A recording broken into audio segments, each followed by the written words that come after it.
Tell me something. He threw me on the bed. I just want my daughter back. Please bring her back. And then I was screaming my brains out. I heard her say a man was coming after her with a knife, and she said, oh my God, here he comes. He started kissing me. Our biggest concern is that we find this child, well and safe. My hand hit a nail. The last time I seen her was when she was walking towards the machine. I started getting scared.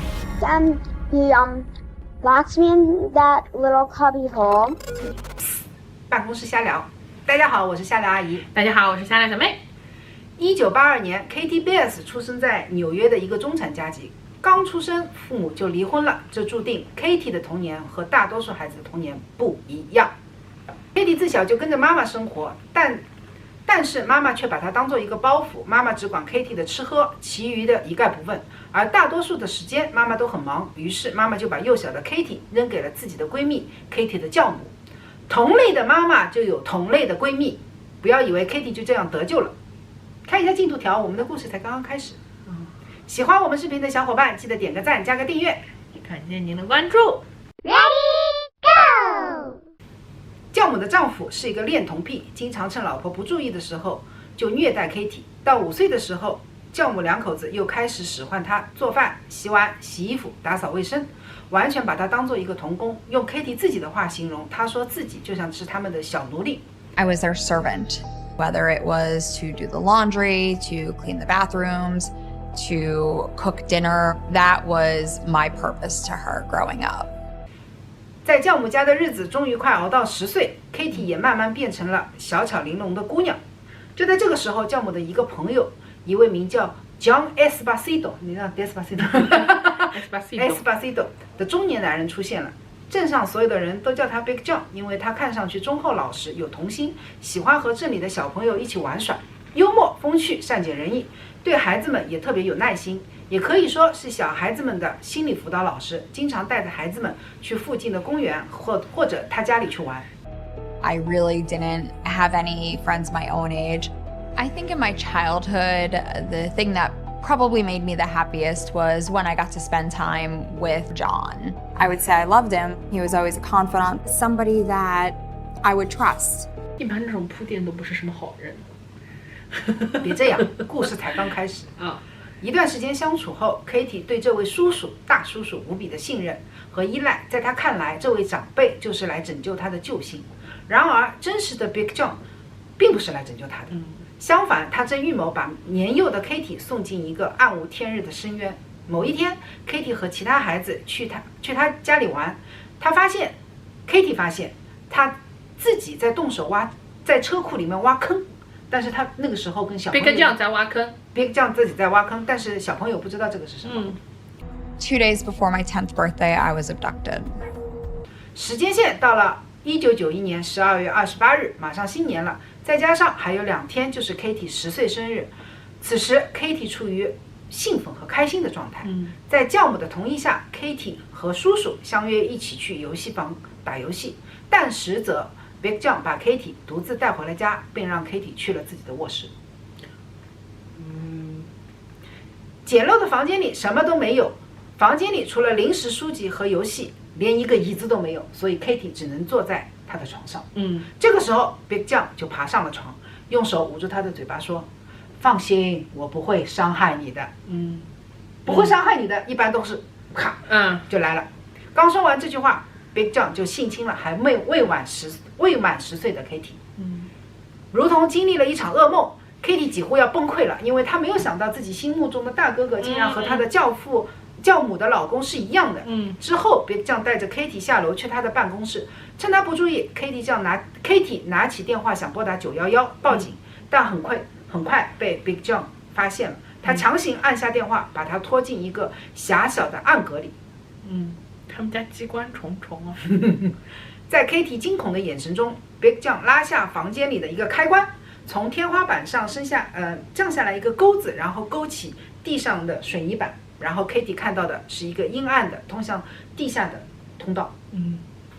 Big John 将 Katie 推下暗道，并一路推她向前，直到有一扇门 ，Katie 终于看清楚了，这是一座地牢。哟，就是要囚禁他。对，他意识到 Big John 是想把他囚禁在那里。这是一个很狭小的盒子，地上铺了几条毛毯，墙上挂了一个电视，然后边上有一个简陋的卫生间，没了，就这么大。那他给他电视是为了什么呢？没讲完。因为 Big John 爱他 ，Big John 说他很爱他，就一直说我想拥有你，我很爱你，是真的爱你，就是恋童癖都有理由呢。此时呢 ，Big John 拿了一个录音机走过来，他命令 Katie 呢按照他的要求录下一段话。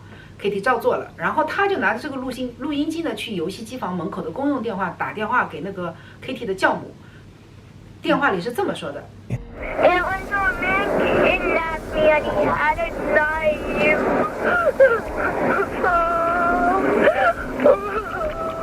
Oh no, here he comes. I gotta go.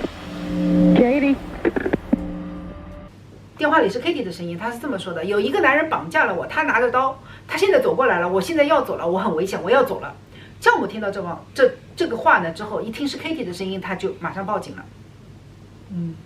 警方立刻着手展开调查，首先要调查的对象当然是 Katie 最后见到那个人 Big John。然后警方上门的时候 ，Big John 是这样说的：什么失踪了？我昨天还看到他，我把他送到家门口的，我昨天还看到，怎么可能失踪呢？你们查错了。那其实他在他们家地牢里。对，他很惊讶，他说失踪了，然后就这样。于是呢，警方对 Katie 的生活圈进行了调查。一查你不查不要紧，一查都是黑料。此时呢 ，Big John 以为就这样干扰了警方的注意力，他认为警方会觉得这是一个复杂的家庭环境，没有一个家长想负担，所以他们做出的行动，扰乱警察的视线。对。这样他想的是我爱他，这样的话过一段时间他就能长期拥有 Katie 了，就能正大光明的长期拥有 Katie。他以为狗是改不了吃屎的。为什么我说狗是改不了吃屎的？因为有一名探员意外的发现呢，查到这个 Big John 呢，他其实是有犯罪前科的，因为很多年前他想在商场里试图拐骗一名7岁的女孩，但是被那个女孩的妈妈发现了，所以报了警，然后留下了案底。所以这个 Big John 是有恋童癖的，不简单啊，不简单，就有案底。对，有案底。警方呢再一次把重点转移到了 Big John 的身上。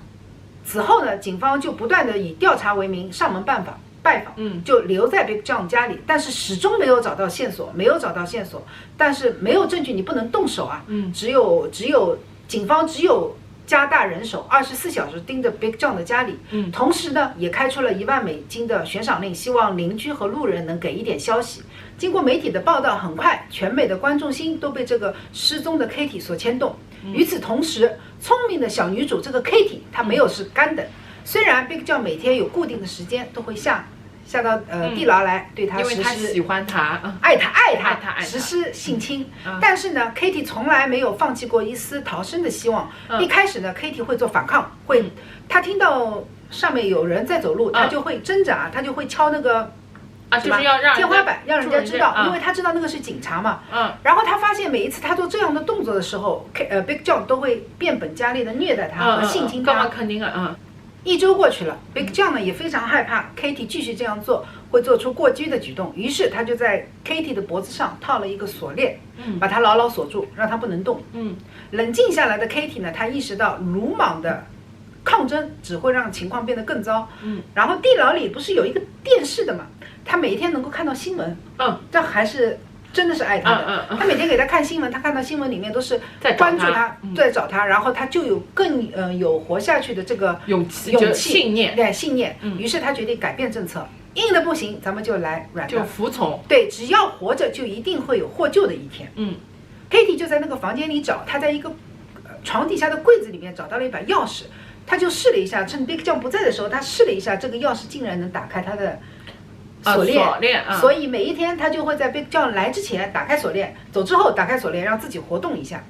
地上的那个警察那边呢，也是加大了监视的力度。从观察到的迹象，可以发现探员们觉得这个 Katie 一定是在 Big John 家里，就肯定有蛛丝马迹。对，但是在哪里他确实不知道。直到有一天，警察带了一只警犬，他们那个警犬在搜索大屋子的时候，并没有Big John 没有表现出反感。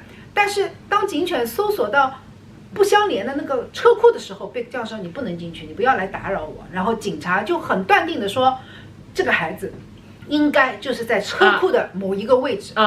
我们讲到很不自然嘛。对你讲到这里，我们大家都会觉得这个马上就要破案了，因为警察已经知道，已经锁定了就在车库里。但是呢，今天的重点不是说警察破案，今天的重点是说这个小姑娘机智战胜了危险。从第2周开始，她改变了政策，她放低了姿态。郝元相劝 Big John 要长远考虑，他是这么说的，因为 Big John 不是一直说很爱她吗？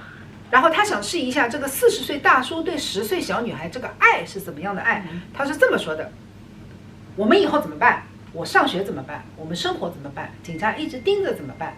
如果说我跟你结婚了，我怀孕怎么办？他就给 Big John 一种我想跟你成立家庭的长远的这种话来一直去跟他洗脑。我也是爱你的，但是你是不是也要为我考虑？你要考虑一下，我如果怀孕了怎么办？我不可能在这里生，等等等等这样的话。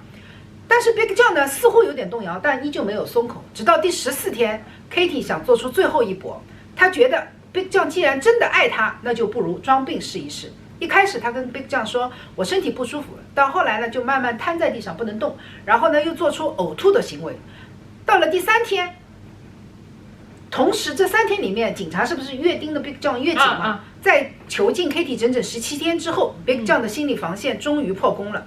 他决定向警方自首，在警方面前打开了那个地牢。那一天据 Katie 回忆，他是这样的，他害怕的要死，因为 Big John 下来的很早。然后他听到 Big John 的声音的背后还有看到一排探照灯，然后听到了警察的声音，他知道他获救了。There was a bookshelf with wheels on it, and you'd have to pull that out. And then there was vinyl laid on the floor, and you pull the vinyl back. And then there is a 200-pound concrete block that's there.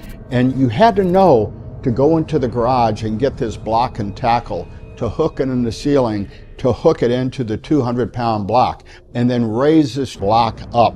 And then you drop down about 7 foot into this underground chamber, and then there's a passageway, and as you crawl, you dropped into this underground chamber where Katie was kept.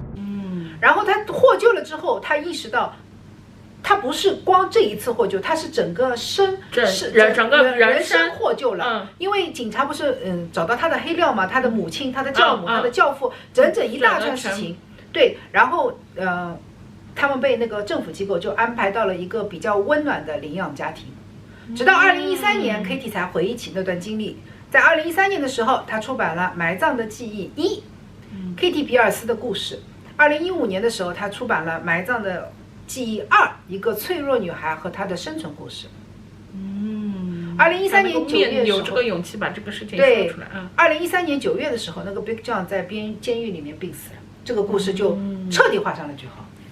小姑娘还是自觉，很聪明哎，她用一种很软的方法去，她这样硬的不行，所以她来软的。也有可能这个变态他是真的是爱他，爱是爱他。我是香料小妹，我是香料阿姨，点赞、订阅、加关注，开心路上不迷路，拜拜。